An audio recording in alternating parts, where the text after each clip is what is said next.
You guys requested it and here it is. This is my full review of the Nvidia Shield Tablet. So let's begin. The Nvidia Shield Tablet was an absolutely crazy piece of kit. When I actually first saw it announced, I was literally drooling. The actual specifications are absolutely mind-blowing and the price is actually not too steep. On top of that, this is made by Nvidia themselves and is the first mainstream Android device to host a Tegra K1 chip. So first, let's just take a quick tour of the device. So we have a micro USB port for charging and data transfer, mini HDMI to connect to your TV, and a headphone jack. We also have two magnetic clips here for the case that comes with it, and I have to say I really like the profile of this. It's not the slimmest and it's not the lightest, but it doesn't actually feel too heavy. It actually feels the perfect weight for a solid gaming device. We also have these sort of boom sound equivalent speakers on the front, and the whole thing is finished off with a very nice metal finish. We actually also have two cameras here. We have a 5 megapixel front camera and a 5 megapixel rear camera, so to be fair, I think it's pretty safe to say the device is fully fledged. We also have a Shield logo engraved on the back in a nice glossy finish. So to actually talk about the build, it's very solid. In fact, it's probably the most solid tablet I've held in a long time. It's got a beautiful finish on the back, it's very nice matte, and it's not quite metal, but in some ways it's better. It firstly means that it sheds a few pounds, and it secondly means there's no interference with signal, and it pushes the cost down. I was initially very impressed with the appearance of the device, and that has not changed one bit. In fact, I'd say the more you use it, the more you actually get to like it. And I think you just start to appreciate how minimalistic and clean the look is. So yeah, in terms of build quality, the Nvidia Shield Tablet gets a 18 out of 20. It's incredibly solid and it's built like a tank. However, it's not metal, and I guess you could say some corners have been slightly cut. It does also have perfectly sized bezels, which are a sort of good balance between being able to grip the device and having maximum real estate. So now to talk about the features. So just like with the original Nvidia Shield Portable, there are a whole array of accessories for the Nvidia Shield Tablet. The first of which being the official clip-on case, and this actually uses the magnets which are built into the Shield Tablet. And unfortunately it doesn't actually cover the back, but I have to say once it's fitted, the hold is absolutely brutal. It holds the Shield Tablet up at around 60 degrees off the ground, and so it's very good for watching movies, playing games and listening to music, because you get a good angle with the speakers as well. Now the next thing is the Shield controller, and although you do have to pay extra for this, as you do with the case, it's well worth it. So Nvidia has actually put a lot of work into seamlessly integrating it with the standard Android experience. So for example, you can use all the buttons to control just about everything you'd want to do. You can even browse the internet just from using this controller. The right analog stick can also be used as a cursor, just as you would with a PC, and the controller actually also has a built-in touchpad which can be used to actually control more traditional Android titles. But yeah, the actual extensiveness of this is incredible, and it truly finishes off the sort of console experience on the go. So another thing that Nvidia has been raving on about for quite a while since the Shield Tablet's been released is the Direct Stylus 2. This is the successor to the Direct Stylus on the Tegra Note seen last year, and I have to say it is pretty awesome. So this actually comes included in the price and is built into the tablet, which means you don't have to sort of dangle it out of your headphone jack like you do with a lot of styluses, and I have to say it's a significant step above most of the other styluses we've seen. So the actual stylus has a lot of uses. To start with, you can just use it to browse the tablet instead of your finger if you're feeling like using a more pen-like input method. Secondly, we have Nvidia Dabbler, which is Nvidia's own sort of version of Microsoft Paint, and I have to say it works incredibly. There's just the tiniest hint of input lag, but apart from that, this is a professional quality drawing tool, and there's actually a lot of options as well as impressive graphics. So being a Shield device, we also get the built-in Shield hub.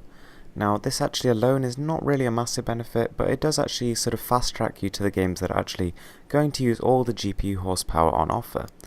So it also actually means that you get Game Stream. Now Game Stream is the ability to sort of actually play your PC games, if you have the required PC specs, on your tablet. And this works just as well as it did on the Nvidia Shield, so there's been no real improvement of the service, but it was pretty good to start with. Now another one of the big selling points is the speakers. So as you can hear in this video, the speakers are pretty incredible. They lack just a tiny bit of bass, but they're very loud.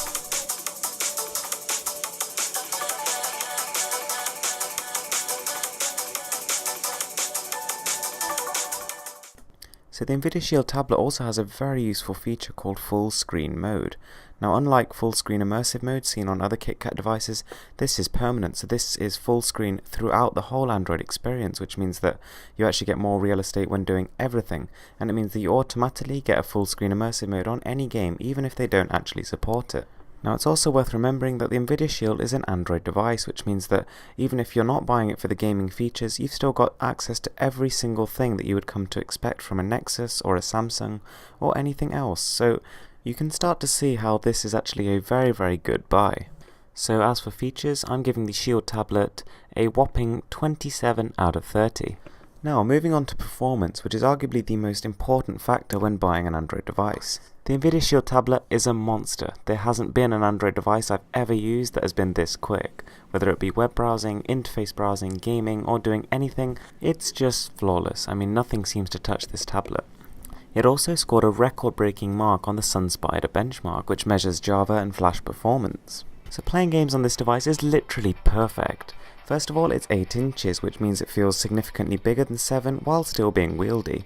Second of all, it actually has very bright and colourful, crisp display. On top of this, we've got ridiculous power, so every game runs flawlessly. Top this off with the ability to actually play every game, even unsupported ones, in full screen mode, means we've literally got the best gaming experience ever. Now that's before we've even started talking about the Shield optimized games.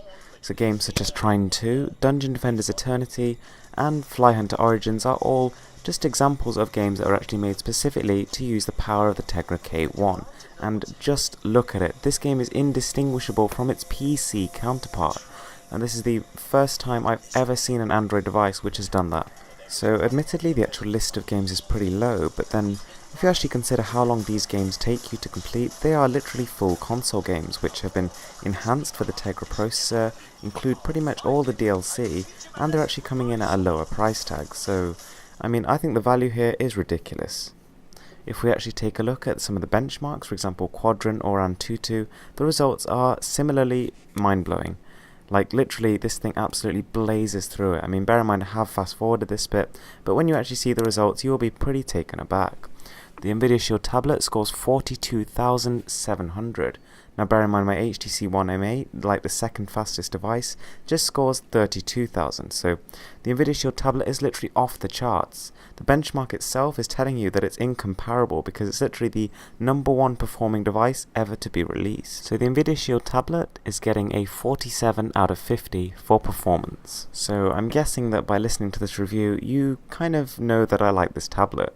It's literally everything I've wanted from a tablet. It's the perfect size, it's the perfect performance, and it's got a ridiculous amount of features. It's literally overloaded with features. So it's my great pleasure to announce that the Nvidia Shield Tablet is getting a 92 out of 100 in my full review. So, I mean, I cannot believe that they've released this at the price point it's at. I mean, I do realise that the case and the controller are separate, but even without that, this is literally the best tablet you can buy.